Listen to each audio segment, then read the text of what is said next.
241103 question పై గౌరవ HRD minister గారిని స్పందించవలసిందిగా కోరుతున్నాను. గౌరవనీయులైన అధ్యక్ష గారికి నా హృదయపూర్వక నమస్కారాలు.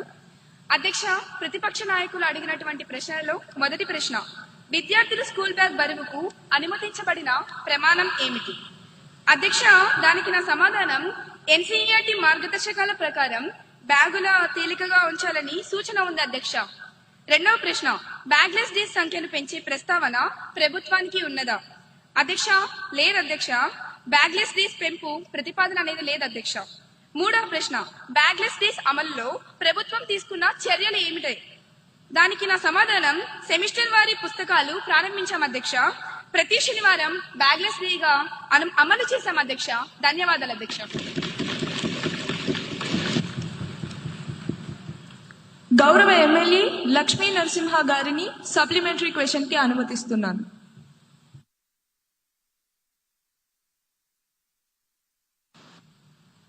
అధ్యక్ష, గౌరవనీయులైన మంత్రి గారి సమాధానం చాలా బాగుంది అధ్యక్ష. మన ప్రభుత్వం పిల్లలకి టెక్స్ట్ బుక్స్ ను, నోట్ బుక్స్ ను, బ్యాగ్స్ లను ఫ్రీగా ఇస్తుంది అధ్యక్ష. కానీ పిల్లలు ఎలా ఎన్ని చేస్తున్నా మన ప్రభుత్వం బ్యాగుల బరువు గురించి ఆలోచిస్తున్నారా లేదా ఎలాంటి చర్యలు తీసుకుంటున్నారో మీ ద్వారా తెలుసుకోవాలనుకుంటున్నాను అధ్యక్ష.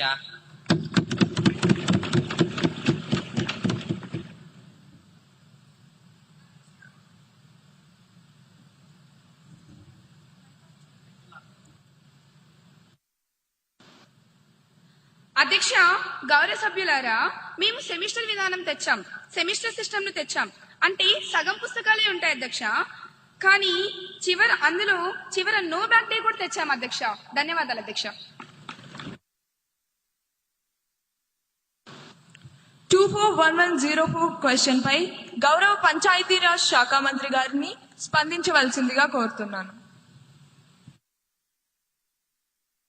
గౌరవనీయులైన అధ్యక్షుల వారికి నా నమస్కారము. సభాసభ్యులు అడిగిన ప్రశ్నకి నా దగ్గర చక్కటి సమాధానం ఉంది. అడవి తల్లి బాట కార్యక్రమంలో ఎంతమంది గిరిజన టోలీలు కవర్ అయ్యాయి? దీనికి నా సమాధానం గుర్తించిన గిరిజన టోలీలు 250 మంది. అందులో మొదటి దశలో 100 టోలీలను కవర్ చేశాము. రెండవ ప్రశ్న, ఈ కార్యక్రమం కోసం ఇప్పటి వరకు ఎంత వ్యయం జరిగింది? ఇప్పటి వరకు 1000 కోట్ల వ్యయం చేశాం.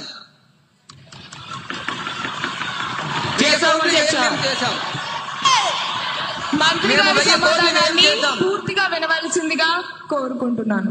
ఇంకా ఎన్ని గిరిజన ప్రాంతాలు కవర్ అవ్వాల్సి ఉంది? మిగిలిన ప్రాంతాలను ఎప్పటిలోగా పూర్తి చేస్తారు? దీనికి నా సమాధానం ఇంకా 150 టోలీలు కవర్ అయ్యాయి. రాబో ఏడాదిలో మేము పూర్తి చేస్తాం అధ్యక్ష. ధన్యవాదాలు.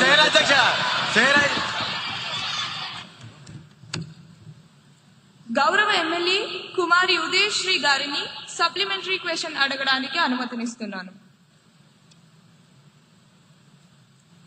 గౌరవనీయులైన అధ్యక్ష, ముందుగా అవకాశం ఇచ్చినందుకు ధన్యవాదములు. అధ్యక్ష, మంత్రి గారు సమాధానం చెప్పేటప్పుడు గణనీయమైన సంఖ్య అని చెప్పారు. కానీ అంకెల్లోనే స్పష్టత లేకపోతే ఇంకా అభివృద్ధిని ఎలా కొలుస్తాం అధ్యక్ష? మా ఆవేదన ఒక్కటే అధ్యక్ష, గిరిజన టోలీలు ప్రధానంగా గ్రామీణ ప్రాంతాల్లోనే ఉన్నాయి అధ్యక్ష. వాటికి అభివృద్ధి జరగకపోతే రాబోయేది ముందుగానే వర్షాకాలం. ఇప్పుడు కానీ ఆ కార్యక్రమాలు అనేవి చేపట్టకపోతే అసలు అక్కడికి వెళ్ళడానికి రోడ్డు సౌకర్యమే ఉండదు అధ్యక్ష. బడ్జెట్ ఉంది అంటున్నారు, మరి పనులు ఎందుకు ఆగిపోయాయి అధ్యక్ష? దయచేసి దశల వారీగాని దాటివేయకుండా వచ్చే అయిపోయే ఆర్థిక సంవత్సరం లోపు వీళ్ళు స్పష్టమైన లెక్కలను ఇవ్వగలరా అధ్యక్ష? ధన్యవాదాలు అధ్యక్ష. సభ్యులు అడిగిన ప్రశ్నకి నా దగ్గర చెంపదెబ్బ లాంటి సమాధానం ఉంది. గౌరవ సభ్యులు లేవలెత్తిన పాయింట్ చాలా విలువైనది. నేను అంకెలను దాచదలుచుకోలేదు. నిజమే, కొన్ని తండాలలో అటవీ శాఖ అనుమతులు రావడంలో జప్యం వల్లే పనులు ఆలస్యమయ్యాయి. ఇది వాస్తవం. సభ్యుల ఆందోళన దృష్టిలో ఉంచుకొని సభకు హామీ ఇస్తున్నాను, వచ్చే వారం సంబంధిత అధికారులతో మరియు ఆయా నియోజకవర్గ ఎమ్మెల్యేతో ప్రత్యేక సమీక్ష ఏర్పాటు చేస్తాం. వర్షాలు మొదలయ్యే లోపు పెండింగ్ లో ఉన్న 20 తండాల్లో పనులు ప్రారంభించి మార్చి లోపు పూర్తి చేస్తాం. నిధులు కొరత లేదు, చింతకండ శుద్ధి అంతకన్నా లేదు. ధన్యవాదాలు అధ్యక్షుడు. 240110 క్వశ్చన్ పై గౌరవ ఎనర్జీ శాఖ మంత్రి గారిని వివరణ ఇవ్వాల్సిందిగా కోరుతున్నాను. గౌరవనీయులైన అధ్యక్ష నమస్కారం.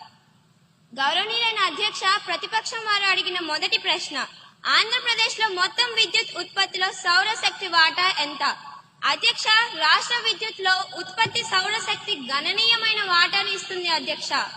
రెండవ ప్రశ్న, గత ఏడాది రాష్ట్రంలో సోలార్ శక్తి సామర్థ్యం ఎంత జోడించబడింది? అధ్యక్ష, గత ఆర్థిక సంవత్సరంలో కొత్త సౌర సామర్థ్యం రాష్ట్ర గ్రిడ్ కు సాధించబడింది అధ్యక్ష.